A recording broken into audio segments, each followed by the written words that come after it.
নমস্কার।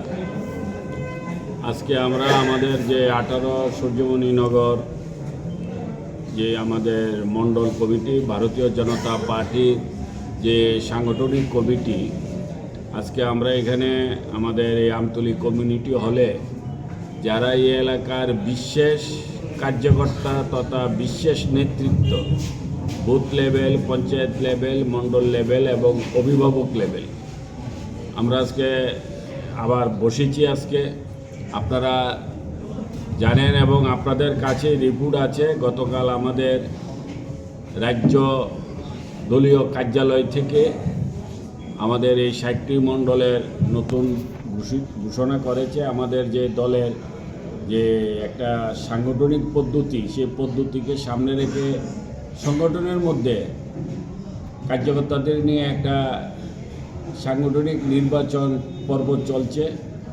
তার মধ্যে আমাদের মণ্ডল নেতৃত্ব নির্বাচিত হয়েছে। তাই আমাদের এই 18 সূর্যমণি নগর এলাকার মধ্যে আবার মান্টু দেবনাথের নামই ঘোষণা করা হয়েছে। তার মূল বিষয় হচ্ছে যে আমাদের এই এলাকার কার্যকর্তারা যে যা চাচ্ছে সেটাই হচ্ছে, অর্থাৎ কার্যকর্তাদের দ্বারাই সেটা আবার নতুনভাবে হয়েছে। আমি আমাদের কিছুদিন আগে আমরা একটা মিটিং করেছিলাম এইরকম, তো সেই দিন একটা সিদ্ধান্ত হয়েছিল এবং আলোচনা হয়েছিল। আমাদের এই এলাকা থেকে 7 জন মত প্রকাশ করেছিল দলীয় এই মণ্ডলের সবার দায়িত্ব নেওয়ার জন্য 18 সূর্যমণি নগর। তো সেই 7 জন থেকে আমরা আবার সিদ্ধান্ত নিয়েছি যে কাকে আমরা বাছাই করব, কিভাবে করব। এই 7 জন পক্ষ থেকে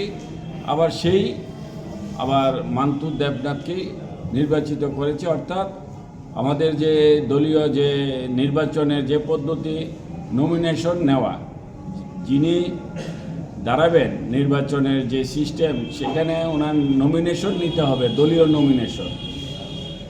তো ওই দিন শুধু মান্টু দেবনাথই নমিনেশন নিয়েছিল, আর কেউ নেয়নি। যেহেতু কেউ নেয়নি, সেহেতু মান্টু দেবনাথ একাই এই দিন প্রার্থী ছিল মণ্ডলের পক্ষ থেকে।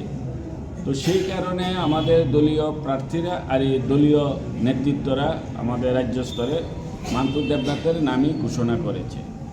তো অনেক জায়গাতে আমরা, অনেক পত্রপত্রিকাতে আমরা অনেক কিছু দেখছি, পড়ছি, কিন্তু আমি ক্লিয়ার করছি এখানে আমাদের যে মণ্ডল, আমাদের সূর্যমণি নগর মণ্ডল, এই মণ্ডলের মধ্যে কোনো প্রকার কারোর সাথে কারোর কোনো প্রকার মনোমালিন্য নেই, কারোর কোনো প্রকার কোনো আলাদা ভাবধারা নেই।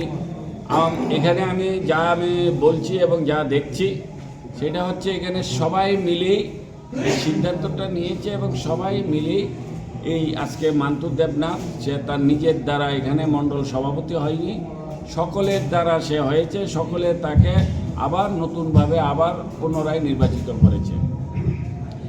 এখানে আমি একটু বলছি এই কারণে যে অনেক কিছু আমরা দেখছি পত্রিকাতে, আমাদের সূর্যমণি নগরের বিষয় নিয়ে লেখালেখি হয়েছে।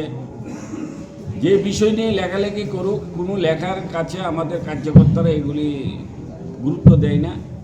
একটাই যে আমরা এখানে সবাই এক আছি, মান্টু দেবনাথ হোক আর যেই হোক, এখানে আমাদের কমল চ্যাটার্জি হোক, সবাই মিলেই এখানে মান্টুকে আবার দায়িত্ব দিয়েছে। এখানে কোনো প্রকার কোনো ধরনের কারোর সাথে কোনো গ্যাপ নেই, এটাই আমি বলছি। আর আজকের এই মিটিং আবার পুনরায় আমাদের মণ্ডলের আজকে সভাপতি হয়েছে, নেক্সট টাইম আবার পুনরায় আমাদের মণ্ডল কমিটি হবে। সেই কমিটিতে যারা যারা মণ্ডলের নেতৃত্ব দেবে তাদেরকে নিয়ে কমিটি আবার গঠন করা হবে। এটাই হচ্ছে আজকের মূল বিষয়। ধন্যবাদ, নমস্কার।